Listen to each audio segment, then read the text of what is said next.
Hey Cal students, we're all cutting down until Thanksgiving break, but until then, we're here to keep you updated on all the latest Berkeley news. We'll fill you in on Cal Philanthropy Day, A controversial lawsuit against the UC Regents, and a student group helping out Cal families in need.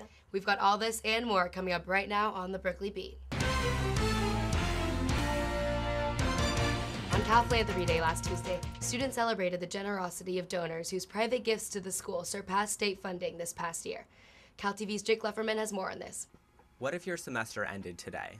That was the question posed to Cal students throughout campus on November 9th, the day state funding would have run out and a student's education would have ended if not for private contributions. I just want to thank all the alumni because as a financial aid student, it's you guys who make my education at Cal possible.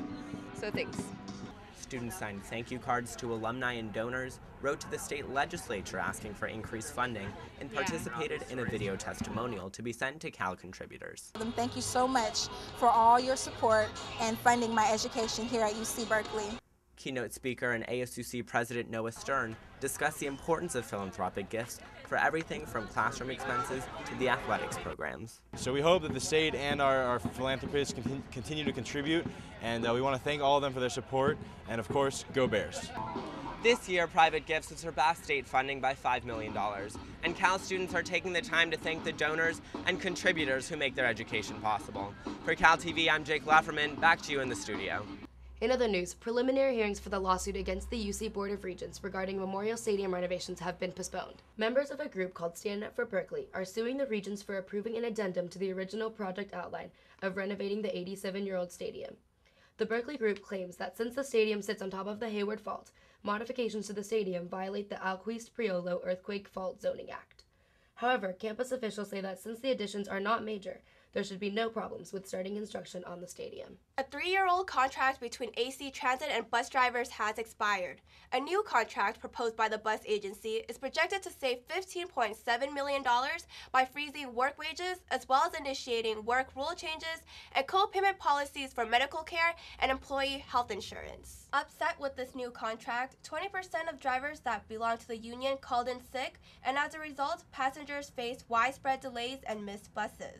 However, this past week, AC Transit and its bus drivers have finally reached an agreement on a new 3-year contract. The changes avoids weekend service cuts planned for next month and helps the district reduce its $56 million deficit by $38 million over the next 3 years. In yet another protest against the effects of the budget cuts, almost 50 graduate students and union members rallied outside the UC Berkeley Human Resource Office in downtown Berkeley last Tuesday afternoon.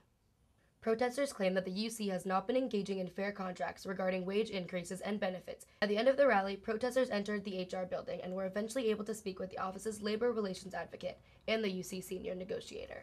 It's that time of the year again with Thanksgiving right around the corner. Student organizations have set up canned food drives to help families in need.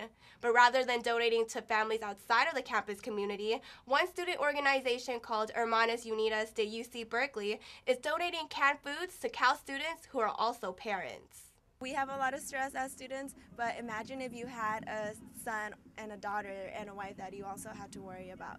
They've been tabling throughout the whole week and are continuing to collect cans until Wednesday, November 17th. For all this talk about Thanksgiving feasts, I still have to remind myself that it's not for another week. But it's not just any week, it's big game week, which means we have a bonfire and an intense football game against Stanford to look forward to. And with a big game on home turf this year, we hope to see the Golden Bears claw down the Stanford trees. Until then, stay focused and work hard. Don't forget to tune in tomorrow for Janet's In Focus interview with UC Berkeley freshman and comic book author Hamza Jaka. And we'll see you again next week for another Berkeley Beat.